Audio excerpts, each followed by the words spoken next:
So 10 Bells is an anomaly horror game. It's an emerging genre game.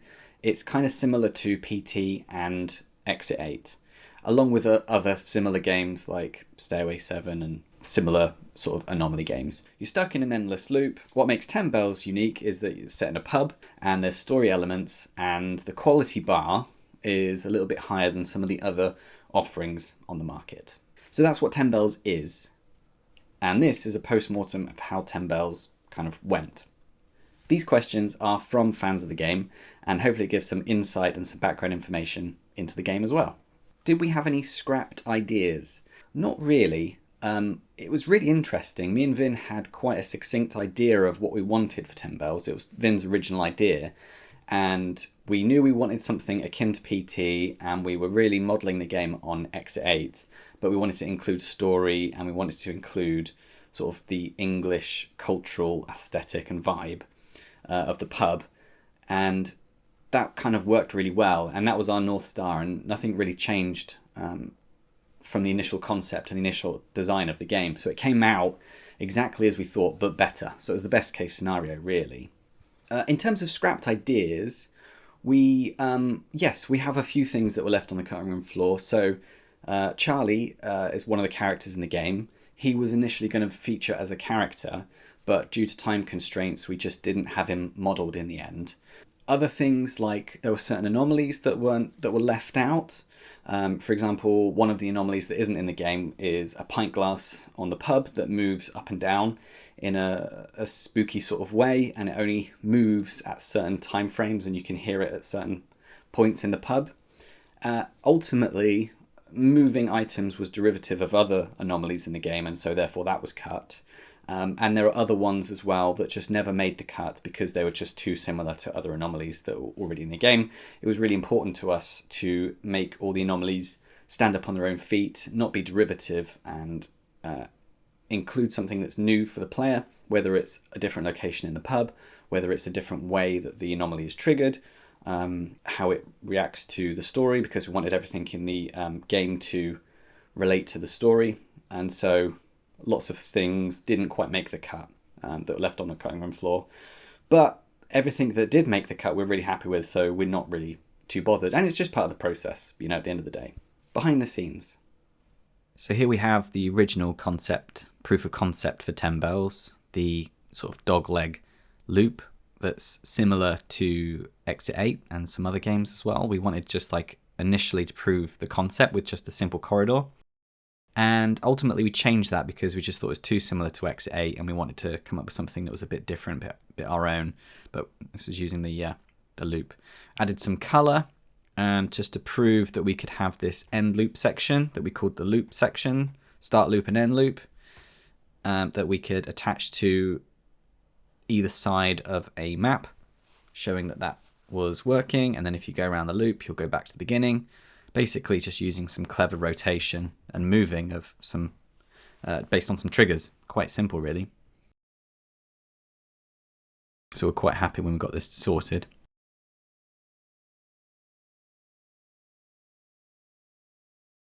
And we added some props in and started to design the bar. We had the idea of this shape based on pubs we've been in. And it doesn't look too dissimilar to the final product.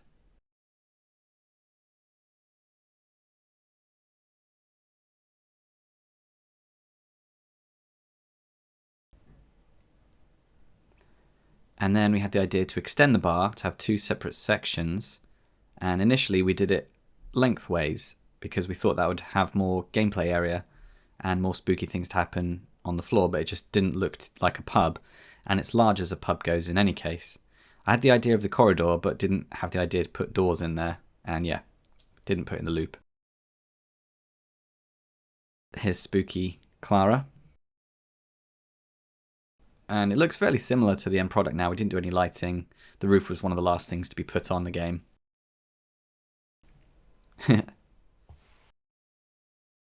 What were some of the struggles we had during the 10 Bells development?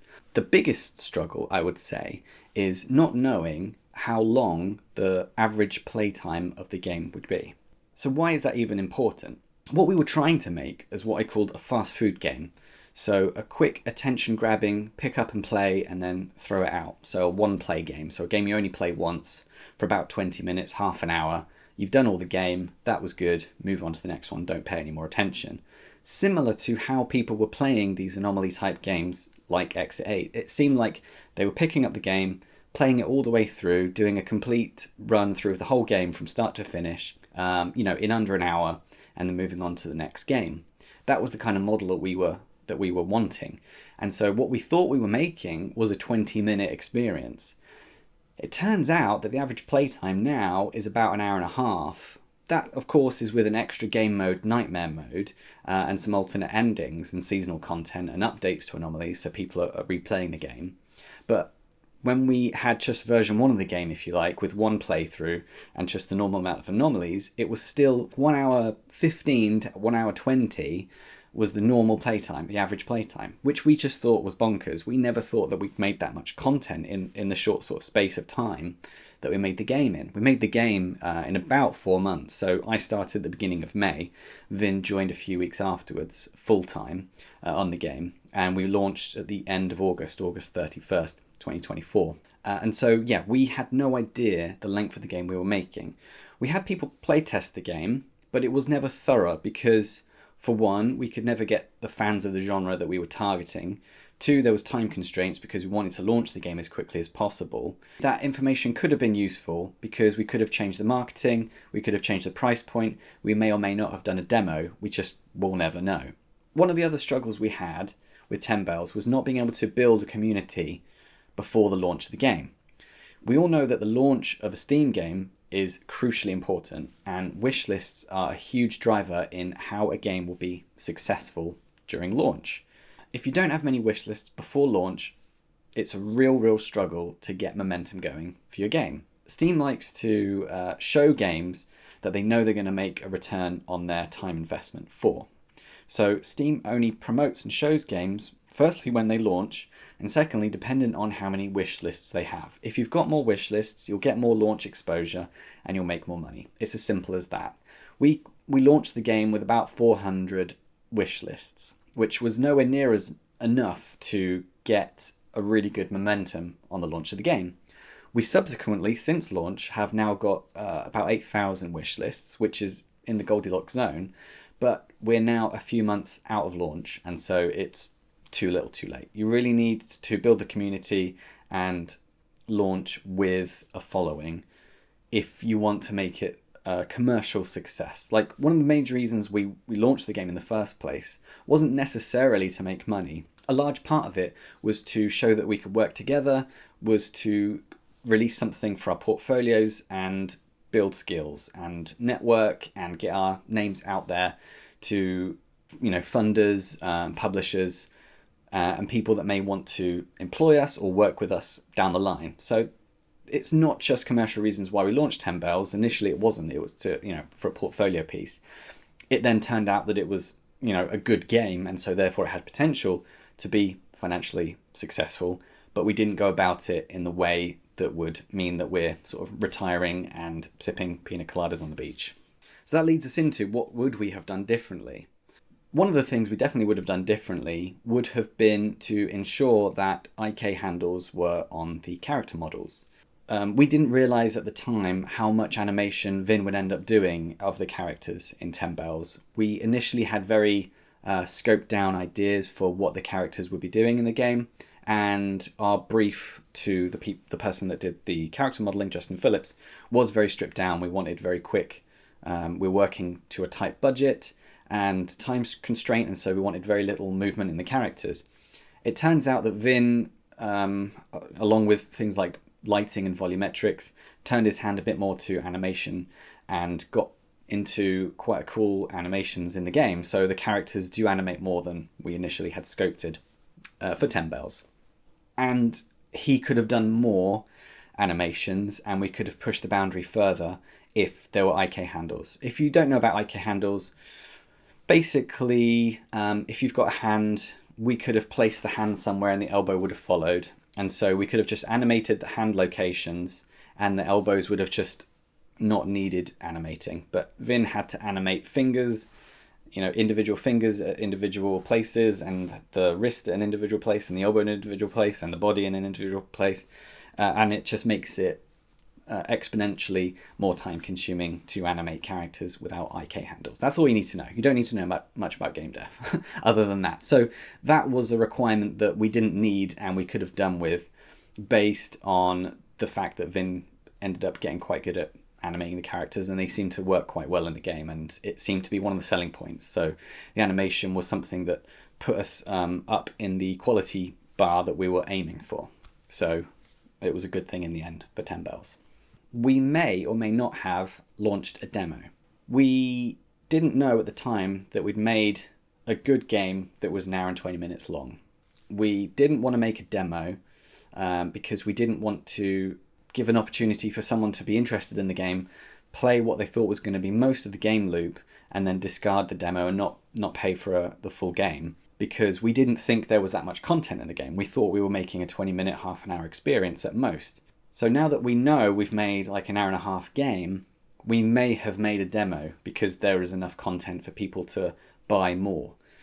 We may also have changed the pricing. So we priced the game at $9.99, and we didn't change some of the other pricing initially with other countries, such as China, that may have changed the way the sales went in the initial launch period.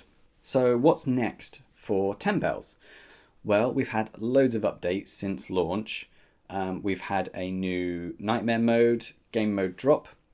We've launched new anomalies in normal mode, so we've got other endings. We've done loads of visual and animation updates to the game. So the game is in a pretty good shape. Story-wise, this initial story is kind of done. So we don't have any more story DLC lined up, and we don't have any more anomaly ideas lined up for, say, something like a Christmas DLC. So we've got nothing like that planned. In terms of 10 Bells 2, the best thing I could probably say is we're having conversations, and if you're a publisher, come and have a conversation with us about 10 Bells 2. If you want to see a 10 Bells 2, like the video, comment that that's what you want to see, and subscribe to my channel. What's next initially for myself and Vin is that we're both looking for jobs. So we're looking for game design jobs. Vin's also a concept artist.